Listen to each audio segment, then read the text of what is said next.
গায়ের জোরে নগর ভবন বন্ধ করে বিএনপি আন্দোলন করছে বলে মন্তব্য করেছেন স্থানীয় সরকার মন্ত্রণালয়ের উপদেষ্টা আসিফ মাহমুদ সজীব ভুঁইয়া। ঢাকা দক্ষিণ সিটি কর্পোরেশন ডিএনসিসির মেয়র হিসেবে বিএনপি নেতা ইশরাক হোসেনকে দায়িত্ব বুঝিয়ে দেওয়ার দাবিতে নগর ভবনে চলমান আন্দোলনের বিষয়ে বিকেলে ফেসবুক দেওয়া স্ট্যাটাসে এসব মন্তব্য করেন তিনি। ঢাকাবাসী ব্যানারে ষষ্ঠ দিনের মতো নগর ভবনের সামনে বিক্ষোভ ও অবস্থান কর্মসূচি পালন করেছেন ইশরাকের সমর্থকরা। নগর ভবনের মূল ফটকে তারা তালা ঝুলিয়েছেন।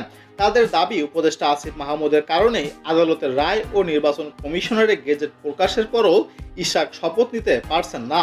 মেয়র হিসাবে ইশরাক হোসেনের শপথ না নেওয়ার পেছনে 10টি জটিলতার কথা উল্লেখ করে উপদেষ্টা বলেছেন, এসব জটিলতা নিরসন না করা পর্যন্ত শপথ গ্রহণ সম্ভব নয়।